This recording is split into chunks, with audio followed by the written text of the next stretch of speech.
Baik, Assalamualaikum warahmatullahi wabarakatuh. Bertemu lagi dengan Bapak di mata pelajaran pemrograman dasar. Untuk kemarin, Bapak sudah men-share modul yaitu tentang struktur kontrol percabangan. Semoga saja Anda semua membaca modul tersebut. Kali ini kita akan mencoba untuk mempraktekkan atau praktikum untuk konsep struktur kontrol percabangan. Nah, apa sih struktur kontrol percabangan itu?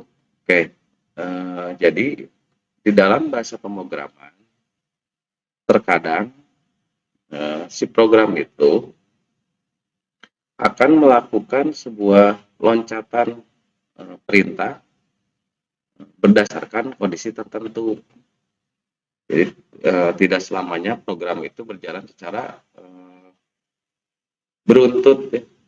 Beruntut itu dalam artian simpelnya sih tidak selamanya program itu berjalan secara lurus. Terkadang program juga melakukan sebuah loncatan perintah atau ya loncatan perintah sehingga berdasarkan kondisi tertentu sehingga mendapatkan sebuah hasil atau output. Kalau contoh realnya, jika Anda semua pernah bermain game, contohnya apa ya? Game PUBG aja ya. Nah, contohnya seperti ini. Anggap saja ini adalah karakter dari PUBG-nya itu sendiri. Kayak gini. Oke. Contoh ini pemainnya.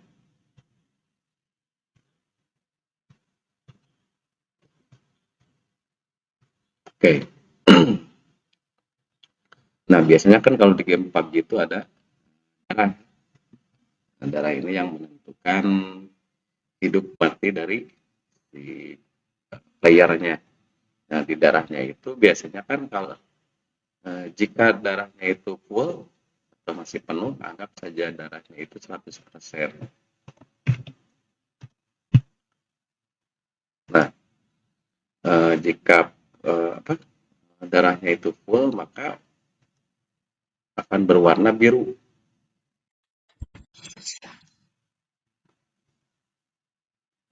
Atau berwarna hijau, seperti ini.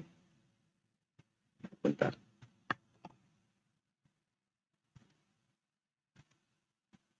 Nah, ini.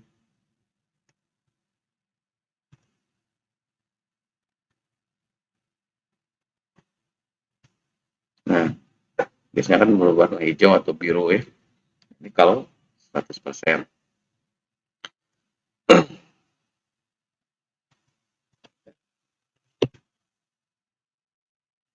Nah, tapi jika tertembak, misalkan saja ya, untuk si player yang terkena satu peluru berarti berkurang 1%. Contohnya seperti ini.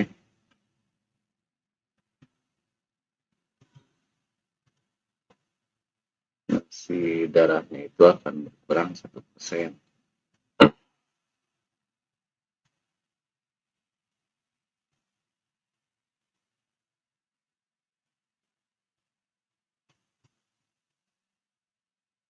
Nah, anggap ini jadi 99%.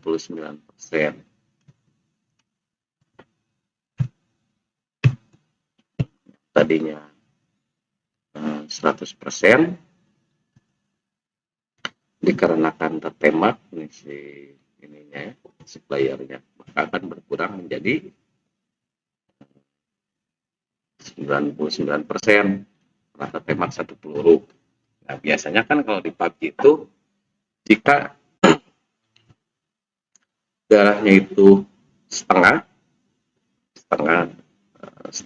anggapnya saja setengah persen lagi ya, maka si warna darahnya itu kan berubah biasanya menjadi warna kuning seperti ini. Darah ininya kan sudah, ini darah yang sudah berkurang.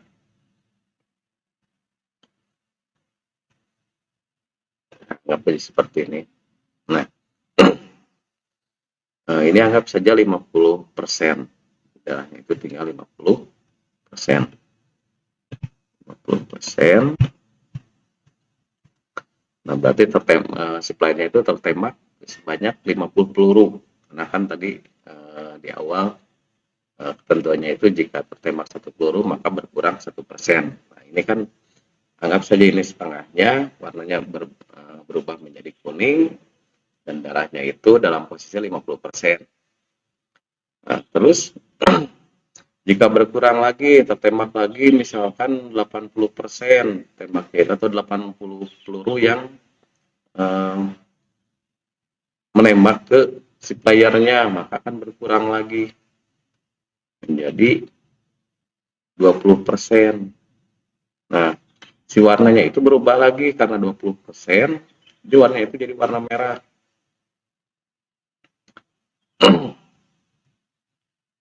Nah, seperti ini.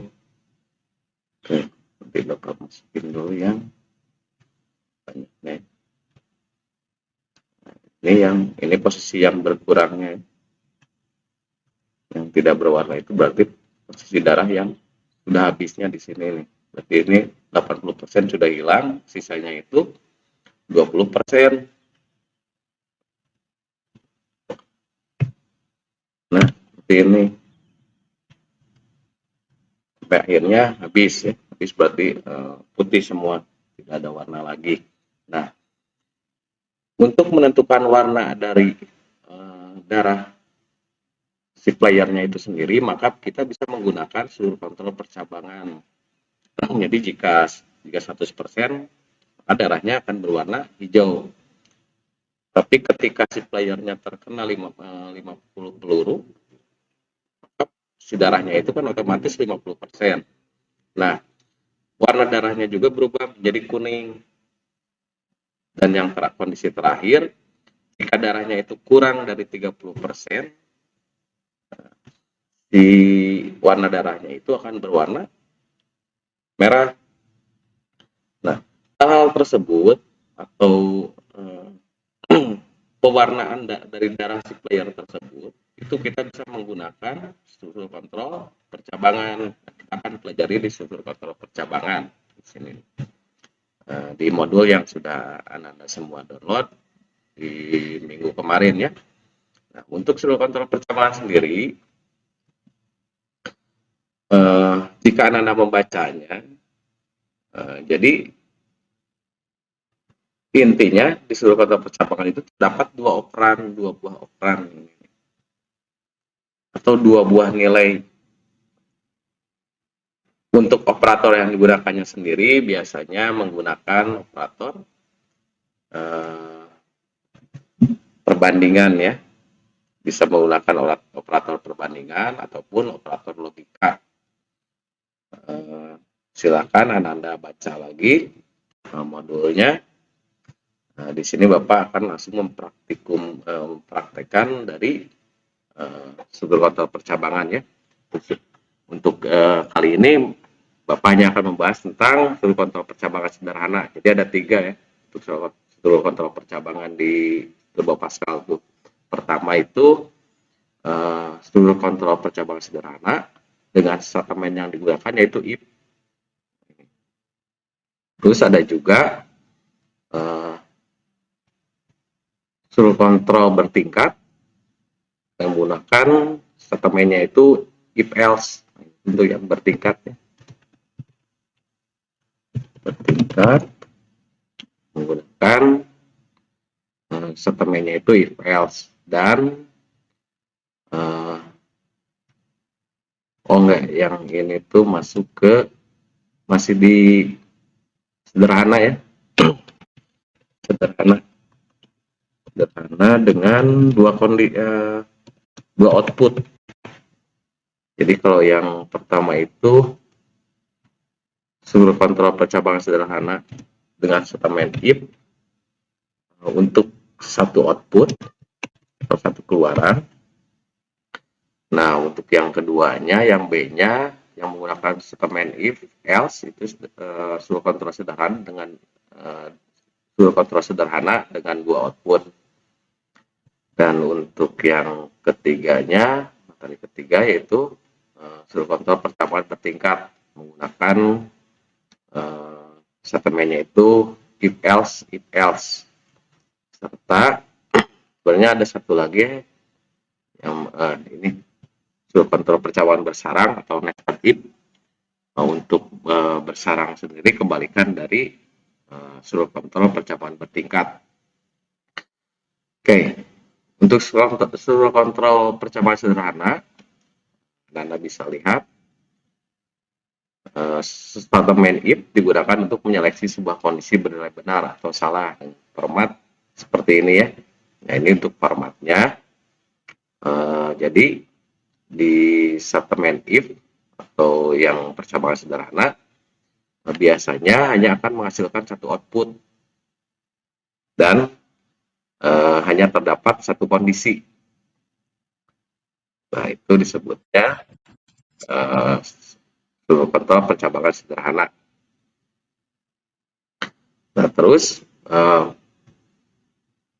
penyeleksian yang dilakukan pada struktur kontrol percampuran sederhana itu, dia akan menyeleksi kondisi jika kondisi itu benar. Jadi si outputnya itu akan tampil saat kondisinya itu benar atau true. Nah, bagaimana jika kondisinya itu tidak terpenuhi atau false, maka si program akan langsung selesai atau tidak akan menampilkan apa-apa. Oke, contohnya di sini ada ya. Contohnya itu sebuah kasus yaitu jadi ada sebuah aturan untuk membuat KTP. Jika usia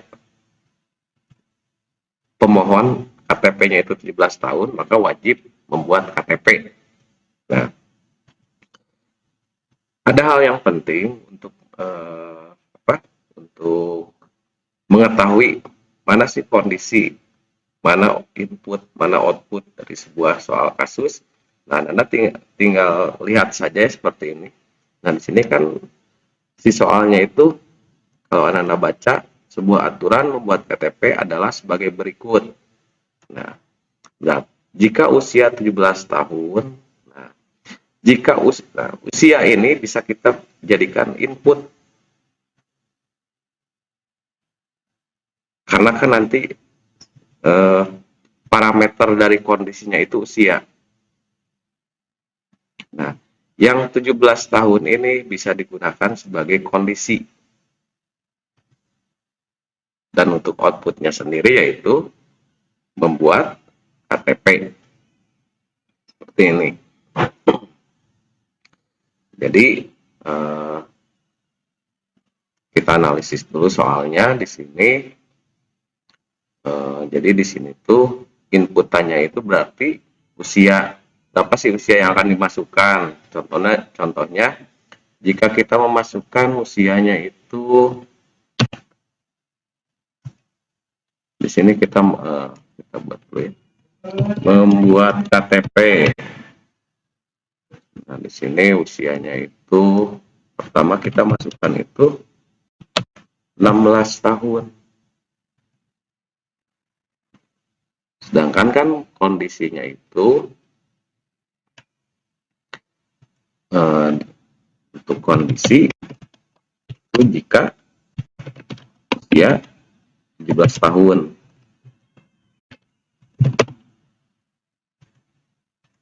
Nah,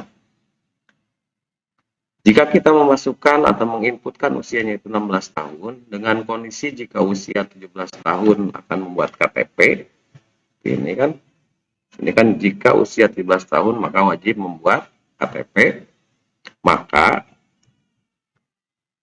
program tidak akan menampilkan apa-apa dikarenakan usianya itu kurang dari kondisinya atau si kondisi ini tidak terpenuhi karena kita memasukkan atau menginputkan usianya itu 16 tahun, jadi kondisi ini tidak terpenuhi. Nah, jika kita memasukkan usianya itu, contoh kita menginputkan usianya itu 17 tahun. Nah, ini kan sudah terpenuhi kondisinya nih. Kan di sini jika usia 17 tahun maka membuat KTP, maka si program akan menampilkan output, yaitu membuat KTP. Berarti outputnya itu membuat KTP.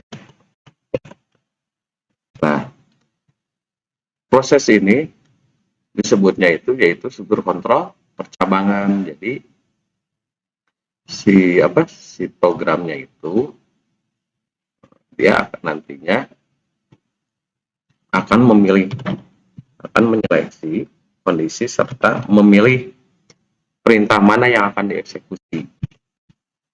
Nah, oke, dan untuk struktur kontrol percabangan sendiri sering digunakan di setiap pembuatan bahasa pemrograman, di setiap pembuatan program ya. Oke, analoginya ya seperti ini ya. Jadi nanti program akan mengecek dulu nih yang diinputkannya itu usianya berapa. Terus si program akan menyeleksi. Di sini akan terjadi seleksi. Biasanya untuk seleksi sendiri menggunakan ini nih, menggunakan decision ya, atau belah ketupat. Di sini akan melakukan seleksi kondisi, yaitu apakah usianya itu 17 tahun. Ya, di sini kita masukkan 17 tahun. Seperti ini. Seperti ini. Di sini terjadi seleksi kondisi. Jika terpenuhi atau jika ya atau jika true.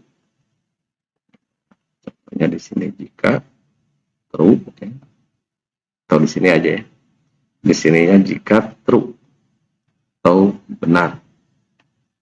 Jika true atau benar, maka program akan menampilkan ini buat KTP.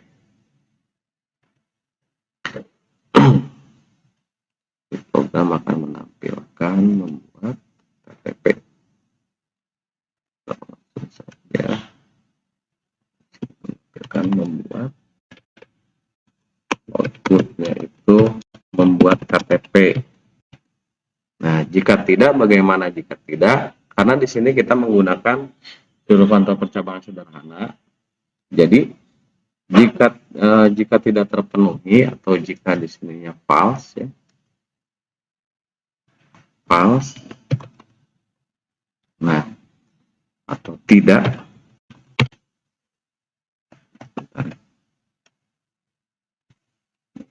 jika false atau tidak, maka program akan langsung selesai. Seperti itu. Jadi programnya selesai, tidak akan mengeksekusi apapun. Nah, seperti ini. Ini disebutnya struktur kontrol percabangan sederhana. Oke, untuk contoh programnya kita langsung saja kita buka dulu Pascalnya ya. Kita buat yang baru.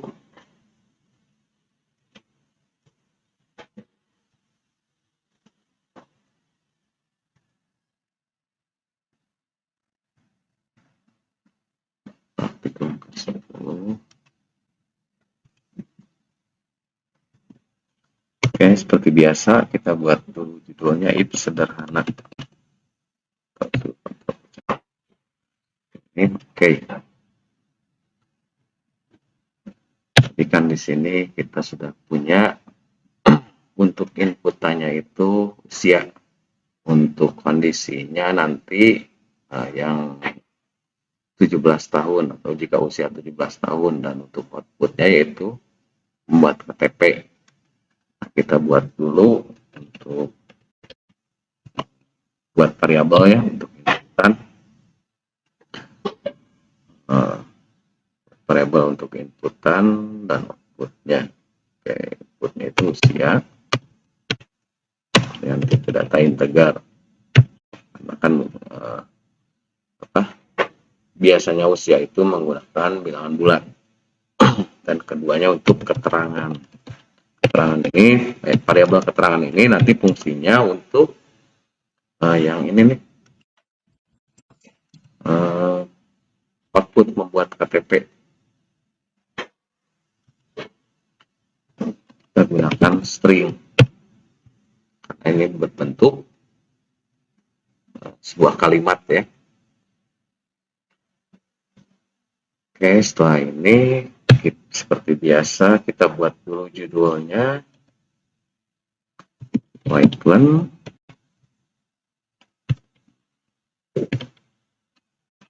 aplikasi menentukan KTP.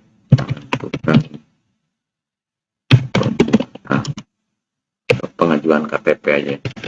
Aplikasi pengajuan KTP. Nah, seperti ini.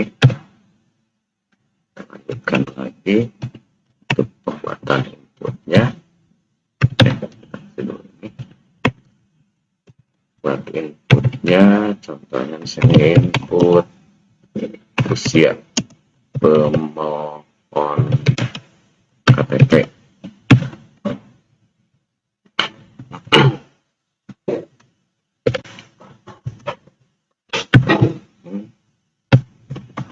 Kebetulan variabel usia. Setelah ini, setelah input, kita lakukan seleksi kondisinya. Nanti kan si program akan melihat atau memproses usia dari pemohon itu apakah memenuhi syarat dari kondisi yang sudah ditentukan atau belum. Di sini sudah ditentukan ya, kondisinya itu jika usia 17 tahun maka akan membuat KTP. Format penulisannya seperti ini. If usia lebih besar dari sama dengan 17, seperti ini. Then begin keterangan, kita tampilkan di sini keterangan membuat bersama dengan membuat KTP. Ya, keterangan ini kan menggunakan string, maka kita menuliskannya seperti ini ya, dalam kutip membuat KTP. Nah, ini jika kondisinya benar. Dan di sini N. Nah, artinya dia hanya akan, atau si program ini hanya akan melakukan atau meneruskan proses instruksinya jika si usianya itu lebih besar dari 17. Proses instruksinya apa? Ya ini, menampilkan keterangan membuat KTP. Oke, misalnya pertama seperti ini. Kita tampilkan juga keterangan seperti Python. Pythonnya kita masukkan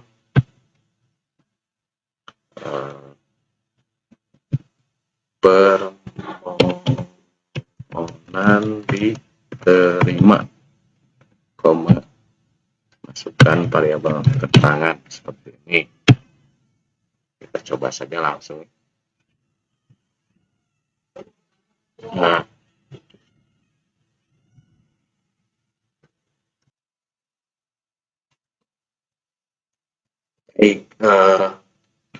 kita coba untuk menginputkan dari usianya. Jika Bapak masukkan 18 tahun, jadi si outputnya itu akan menampilkan permohonan diterima buat KTP. Oke, kita kasih dulu seperti ini. Nah, bagaimana jika si usianya kita inputkan 16 tahun. Oke, kita coba saja. Kita masukkan 16 tahun. Program tidak akan menampilkan apa-apa apa seperti ini. Karena kan inputan yang kita masukkan tidak memenuhi dari kondisi yang telah kita buat di programnya, yaitu di sini nih. Nah, ini adalah sebuah kondisi yang tadi kan saat kita memasukkan 16 tahun, maka si kondisi ini tidak terpenuhi karena kan di sini si program akan mengeksekusi perintah selanjutnya jika usianya itu lebih besar dari 17. Maka program akan mengeksekusi perintah yang ini keterangan kedua sama dengan buat KTP dan menampilkan keterangannya tersebut. Nah, saat tadi Bapak masukkan 16, maka program tidak akan menampilkan apa-apa dikarenakan si perintah keterangan yang ini dua baris perintah ini hanya akan dieksekusi jika si kondisi ini terpenuhi. Nah, ini untuk if sederhana untuk satu output. Nah, bagaimana jika ingin menampilkan contohnya di usianya itu jika 16 tahun maka berikan keterangannya itu belum memenuhi syarat untuk membuat KTP.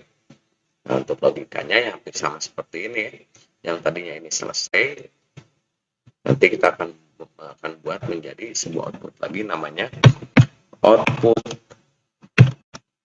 belum memenuhi syarat membuat KTP.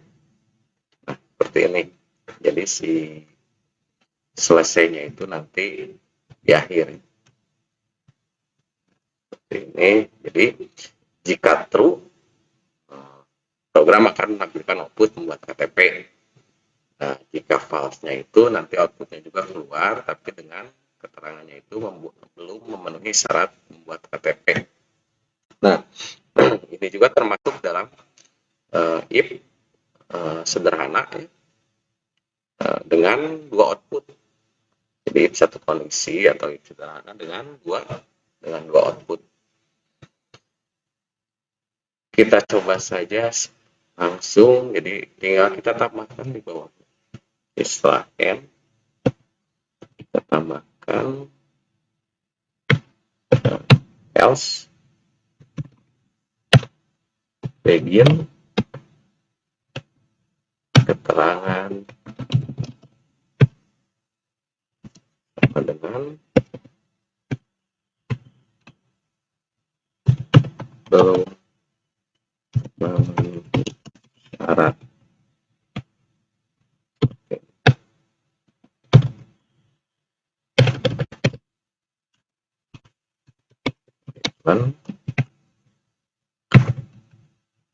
Permohonan ditolak. Kedua,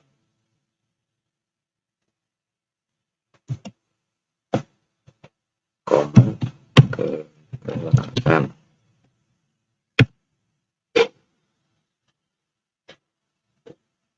Bawahnya L. Oke, kita coba saja. Ada error. Oke. Nah, jika tadi kan saat kita masukkan 16 tahun, maka programnya tidak akan melakukan apa-apa atau tidak menampilkan output. Nah, sekarang programnya itu akan menampilkan output jika di bawah 17, maka si keterangannya itu belum memenuhi syarat. Oke, kita coba saja masukkan 16. Nah, seperti ini. Permohonan ditolak. Belum memenuhi syarat. Nah, ini untuk if sederhana dua output ya, dua keluaran. Kalau yang tadi yang sebelumnya if sederhana untuk satu output atau satu keluaran. Baik, untuk praktikum kali ini Bapak cukupkan sampai di sini. Nah, untuk minggu depan kita akan bahas tentang statement if bertingkat ya, yang ini. Di sini lumayan agak panjang juga ya, dan perlukan presentasi yang bagus karena di sini banyak menggunakan logika ya, di pembuatan programnya. Silahkan Anda coba yang tadi Bapak praktekkan di rumah ya. Karena balik lagi seperti yang Bapak bilang bahwa untuk di pelajaran pemrograman dasar itu untuk memahami mata pelajaran pemrograman dasar, alangkah baiknya jika Ananda selalu mempraktekkan semua praktikum yang ada. Kalau bisa diulang-ulang. Jadi jangan langsung puas ketika Ananda sekali mencoba dan bisa. Tapi silakan lakukan ulang-ulang sehingga Ananda sudah terbiasa untuk mengcoding atau membuat kode pemrograman. Seperti itu ya. Baik, silakan Ananda coba ya. Dapat cukupkan untuk materi hari ini. Assalamualaikum warahmatullahi wabarakatuh. Untuk materi ini tidak ada tugas. Mungkin minggu depan nanti Bapak akan memberikan tentang kontrol keuangannya. Oke, Assalamualaikum warahmatullahi wabarakatuh.